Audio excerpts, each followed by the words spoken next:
За өдрийн өдргий. За төсвийн хөрөнгөөр хэрэгжиж байгаа энэ төсөл арга хэмжээний төсөв төртөг нэмэгдэх үндсэн суурь шалтгаан батлагдсан зураг төсөвгүй.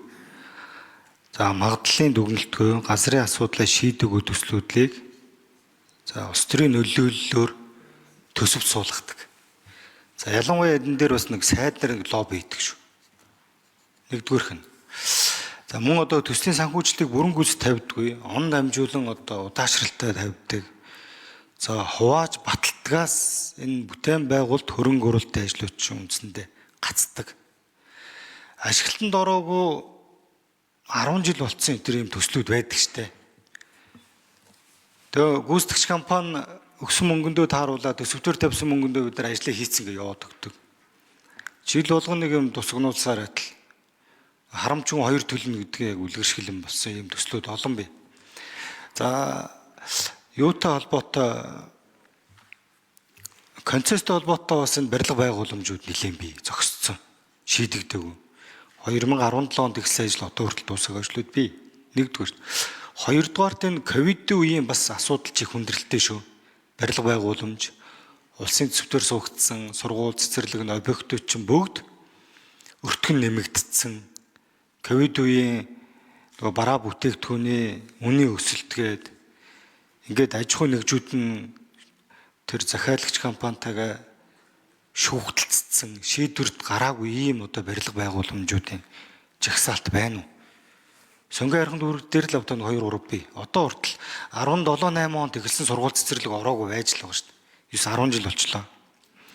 За цаашид хөрөнгө оруулалтын төсөл арга хэмжээгээ төсөвт суулгахтай, зураг төсөвтэй, магадлалын дүгнэлттэй, газрын асуудлаа шийдвэрлэн эсгэд онцгой анхаарал тавьж нийгмийн эдийн засгийн үр өгөөжрөний эренблэн улс төрийн нөлөөллөөс ангид байлгах чадах уу?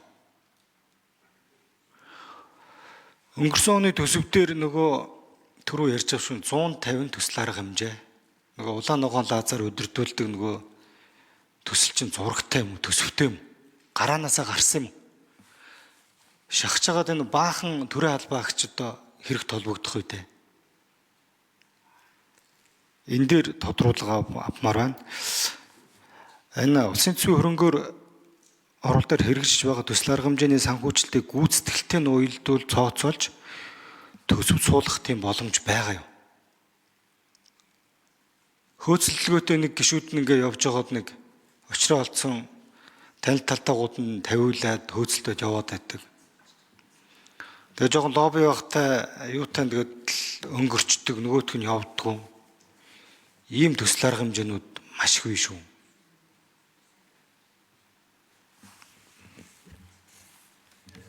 Хариулт.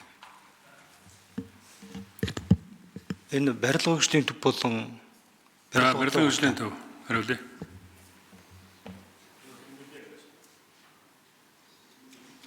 Эндрийн дөрөвдүгээр микрофон. Эхлээд сангийн ямар хариулах юм? За эхлээд сангийн эндрийн 3-дугаар микрофон. Алтан шагашны асуултанд хариулаад сангийн хөгжлийн санхүүжилт хөрөнгө оруулалтын газар дэлгэрж ороод за одоо яг энэ онд хэрэгжиж байгаа 738 төслийн бол 296 шинээр хэрэгжүүлэх төсөл арга хэмжээ байгаа. Тэгээ хөрөнгө оруулалтын төслүүд бол 4 ангиллаар хэрэгжиж байгаа. Бүтээн байгуулалт, их засвар, тоног төхөөрөмж, тэдэд зураг зурсуу боловсруулах гэдэг энэ 4 ангилын төслүүд байгаа. За одоогоор яг худалдаа хожилгааны мэдээ авахд бол 19 төсөл бол худалдаа хожилгаа зарлагдаагүй байна. За төрийн эмнэлтийн тухай хуулийн 13 дугаар зүйл зааснаар тухайн жилд шинээр хийж байгаа төслүүд 5 сарын 31 гэхэд яг эцсийн байдлаар гэрээ игдээгүй тохиолдолд санхүүжилтанд бүхэлдээ хэмнэлтэнд ордог. Тэгэхээр 5 сарын 31-ээр яг эцсийн байдлаар бид нар энэ хэмнэлтэнд аль нь одоо гэрээ игдэж чадахгүй тооцоолол гарна. За төсвийн тухай хуульд 22 болон 23 онуудад бид нар өөрчлөлт оруулад яг энэ эрсдлүүдийг одоо урьдчилан сэргийлэхийн тулд тухайн шинээр хэрэгжүүлэх төсөл арга хэмжээг бол 3 жил багтаан санхүүжүүлэх юм хуулийн зохицуулалт байгаа. Тэгэхээр төлөвлөгтэй уул яг 3 жил. За дээрэс нь багаар одоо санхүүжих дүнг тусахгүй тулд хэрэгжих хугацаанд төсөв төртийг тэнцүү хуваарлсан буюу хамгийн багадаа 30% санхүүжилтийг нь тусгаж байгаа. За мөн дээрэс нь зураг төслүүд одоо зураг төсөлтэй гэж тусгагдсан хэрнээ зураг төсөв нь одоо хүрэлцэхгүй, төсөв төртгөн хүрэлцэхгүй асуудлууд гардаг учраас мөн хууль дээр сүүлийн 2 жилийн зураг төсөвтэй байна гэж тусгачаад тухайлбал 27 онд одоо тусгах туслаар хэмжээ бол 25, 26 онд магадлаар хийгдсэн зураг төсөвтэй байхаар төлөвлөгдөж байгаа. Яг хуулийн шаардлага бол яг иж бүрэн яг ийм шаардлагууд наривчлан тусгасан. За магадгүй энэ зарчим бол яг их хурлын хилцүүлгийн явцад нэгдэж байгаа нэмэгдэж байгаа төслүүдийн хувьд бол хэрхэн хангаж байгаа талаар бол тодорхой мэдээлэл байхгүй наа.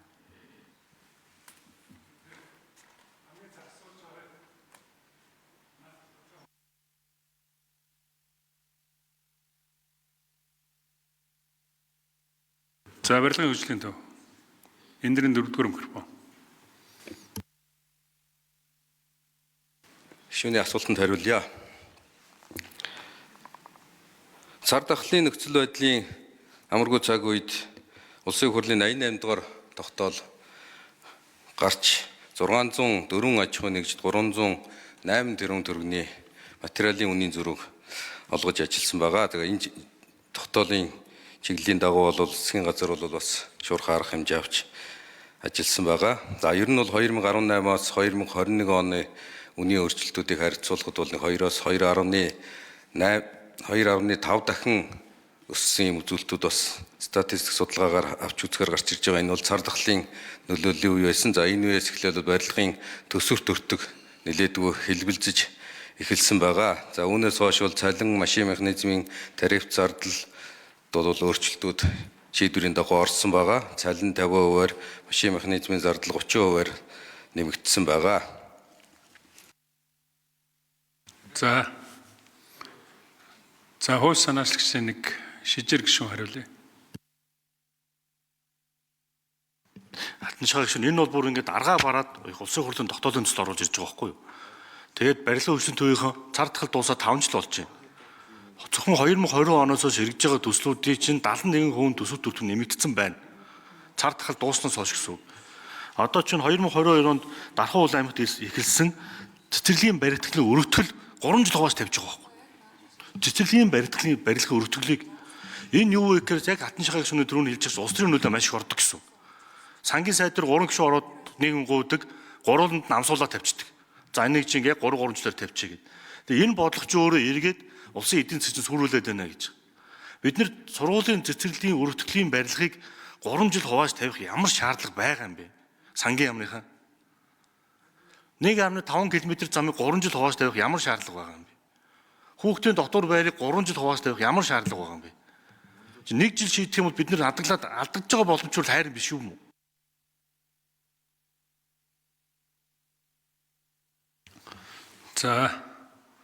За Сархаадын Зулбхаар гишүүн асуулт.